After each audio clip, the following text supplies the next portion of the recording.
Good morning, students. Today we are starting off with the revision of the very first chapter, that is chemical reaction and equation. Now this is a simple mind map that gives us the gist of the entire chapter. Now first terminology that we need to know is what is this chemical reaction. Now chemical reaction is nothing but it's a process in which the reactants combine to give rise to a single product. Okay, that is nothing but chemical reaction. Under chemical reaction, we have several types which we will be discussing one by one.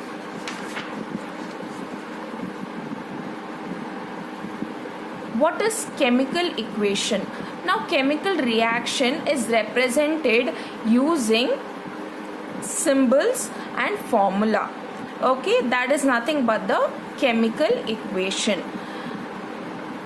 The next question that arises is, why do we need to balance a chemical equation? We need to balance a chemical equation because according to the law of conservation of mass, mass can neither be created nor destroyed. That's why we see that the equation needs to be balanced. Under chemical reaction, we have several types. First one is combination reaction. In combination reaction, we see that two or more reactants combine to give rise to a single product. Here, mentioning the physical state and balancing the equation is very important. If you don't balance the equation, it simply means that it is not following law of conservation of mass and you won't be getting marks for the equation. So always remember to balance the equation and write the physical state. Next, moving on to decomposition reaction. In decomposition reaction, we see that a single substrate or a single reactant is broken down to give rise to two or more products. Now, in decomposition reaction, the substrate breaks down either in presence of heat, either in presence of electricity, or in presence of sunlight. Here the decomposition reaction happens because of supply of heat. Lead nitrate is broken down by the action of heat. Remember, decomposition reaction, the breakdown of the substance happens either when you supply heat or electricity or in presence of light. And one more very important point that you need to remember over here is the reactions that are involved in black and white photography. It is a very important concept. Refer to your textbook and practice that particular equation. It comes under decomposition reaction. Displacement reaction. In displacement reaction, what happens? A highly reactive element, okay, displaces the other metal from its compound. Here, which is highly reactive? It is zinc, and zinc is combining with SO4 and copper is being displaced. Zinc is highly reactive when compared to copper. There is displacement that is happening. Copper is getting displaced over here. Let us mention the physical states. Zinc is solid and this is aqueous solution. Zinc sulfate is formed as also aqueous and copper will be solid. Double displacement reaction. Okay, here we see there is mutual exchange of ions. Under that we have precipitation reaction and neutralization reaction. Okay. Precipitate is nothing but it's an insoluble white solid substance that is being formed. Insoluble solid substance is nothing but precipitate. Here we see silver nitrate. It is combining with sodium chloride, and we see that there is a mutual exchange of ion. This Ag is combining with Cl. Correct? Na is getting combined with NO3. So there is mutual exchange of ions that is taking place. Neutralization reaction, we see the product that is formed is salt and water. Here also there is exchange of ions.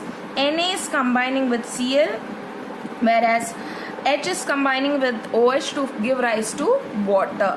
So remember, double displacement, we have precipitation and neutralization reaction that is included under it. Now next let's move on to oxidation and reduction reaction. In oxidation and reduction reaction, here what we see is there is when there is a loss of oxygen, it is known as reduction, and when there is a gain of oxygen, then we say it is oxidized. Over here we see that zinc oxide is losing oxygen, that's why we call it as it is reduced. Here carbon is gaining oxygen, that's why we call it as oxidized. This is oxidation and reduction process. Kindly refer your notes. I have also given what is oxidation and reduction reaction in terms of hydrogen and with respect to electrons also. Exothermic reaction. In exothermic reaction, we see that heat is evolved or heat is released. When carbon combines with oxygen, it gives rise to carbon dioxide, and lot of heat is being liberated. This is an example for exothermic reaction. Endothermic reaction. Here what happens is, here the heat is absorbed. Calcium carbonate, okay, it decomposes to give rise to calcium oxide, and it gives rise to carbon dioxide. This is an example of endothermic reaction. Hopefully different types of chemical reaction is clear to you. Next, moving on to corrosion. What is corrosion? It is a slow conversion of metals into their undesirable compounds due to their reaction with oxygen, water, acids, gases, etc. present in the atmosphere. See, the metal, the surface of the metal or the structure of the metal becomes damaged or gets damaged. Why? Because of undesirable compounds that is being formed because of by the reaction with oxygen, water, acids and gases. Under corrosion, we have rusting. Rusting, we know it is to do only with iron.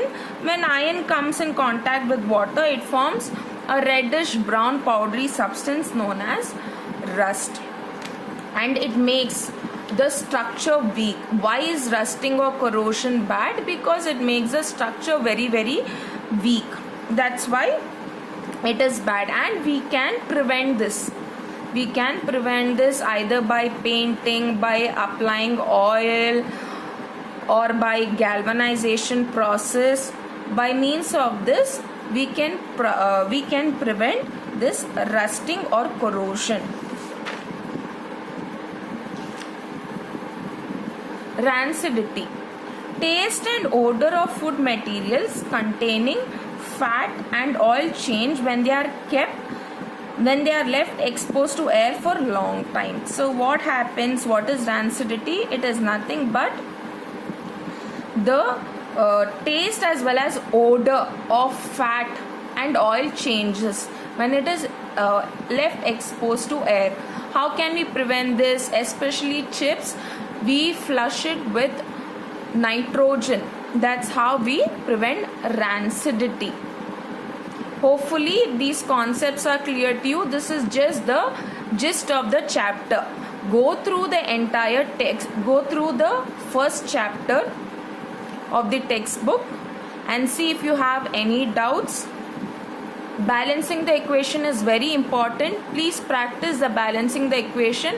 I have worked out several examples with you people, so refer your copy.